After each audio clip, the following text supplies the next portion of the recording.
Whenever the state is hit by a disaster and we get a federal declaration, many grants come into play.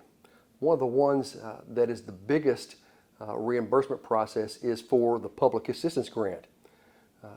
This demonstration kind of leads you down the path of how this grant works and if you can apply for that. That is the public assistance grant. So public assistance is a supplemental grant given to counties, to cities, and to towns and certain private nonprofits to help recover from a federal declaration. Let me tell you a little bit what public assistance is not. This grant is not intended for individuals, private house owners, individual businesses, but this is for government entities to recover from a federal declaration. In administering this grant, it is a partnership between FEMA, MEMA, and the local entities. FEMA's responsibility, they manage the program, they distribute the program, they distribute the funds.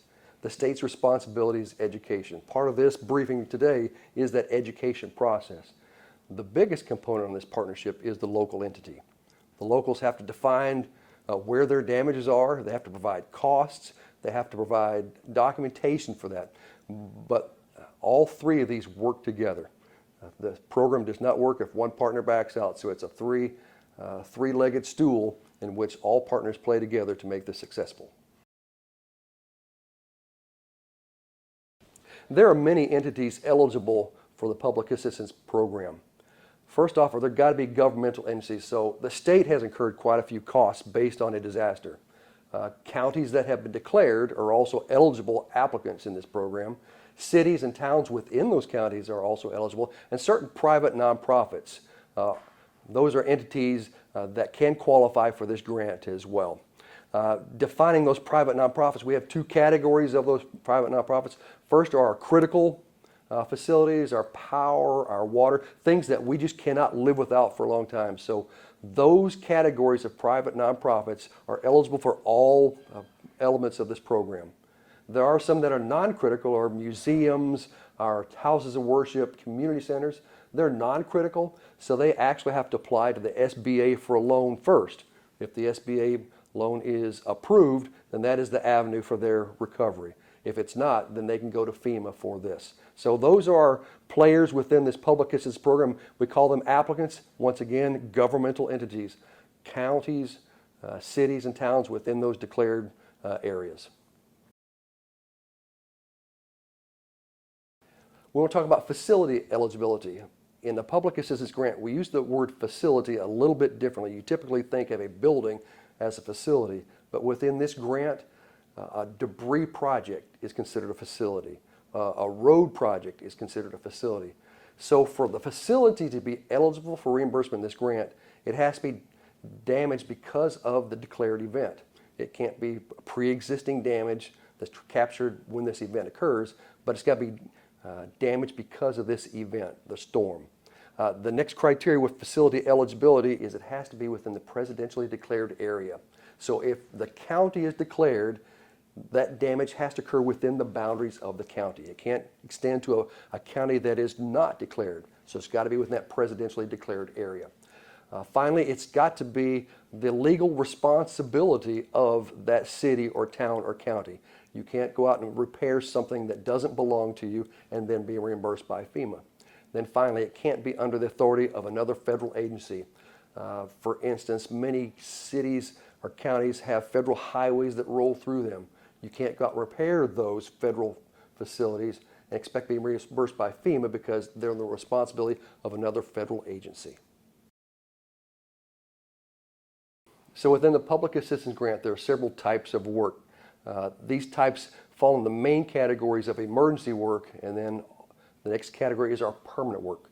The emergency work, in essence, is stuff that's got to be done immediately. Debris's got to be picked up and moved immediately.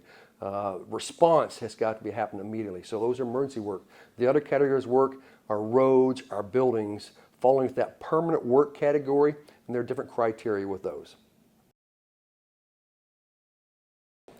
So within the types of work are several categories. Under the emergency work section, that is our debris and also our emergency protective measures. Debris's got to be moved quickly. If it stays around, it's a health hazard, it's a safety hazard. So emergency work is the title for that category. Also our Category B work, emergency protective measures. Prior to an event, during an event, and after an event, counties, cities, towns, private nonprofits are responding. There's overtime involved, and all those essences within that are eligible for reimbursement. For our permanent work, the bigger categories, we have our Category C, which is our roads and bridges. Depending on the event, if it's a massive flooding event, we see that a lot of roads, bridges, culverts are all washed out. Those are permanent work facilities, and those are eligible for reimbursement. Our Category D is our water facilities, if those are damaged, or some of our dams and water reservoirs fall into that category. Our Category E, which is some of our biggest money items, especially during a tornado event, are our buildings, supplies, equipment, vehicles fall underneath Category E. So for Category E, I want to spend a little bit of time with our buildings, our supplies, our equipment, and vehicles. When buildings are damaged, it can kind of be a little confusing, but FEMA has what they call a 50% rule. If you have a $100,000 building and FEMA goes out, evaluates it, or you send your adjuster out to evaluate it, and the cost to repair it is less than 50%, for instance, $49,999.99, then FEMA applies their 50% rule. They say that it's less than 50%, $100,000 building, then they will give you the money to repair the building. However, if that evaluation is 50% or more, then they will provide the funding for replacement of that $100,000 building. So that's the 50% rule. Another element that applies to buildings is insurance. If you have insurance on this building, $100,000 building, if you have $100,000 worth of insurance through your provider, then there's nothing left for FEMA to fund. However, if you only have $50,000 on that $100,000 building, then FEMA will play with the difference. So once again, insurance will be deducted from those projects because you're already being made whole through your insurance provider. And then our Category F is our utility work, our power lines, our water lines. That's Category F. And the Category G is kind of our recreation, our catch-all category. Our parks, beaches fall into Category G. And so those are our categories of work within those types of work.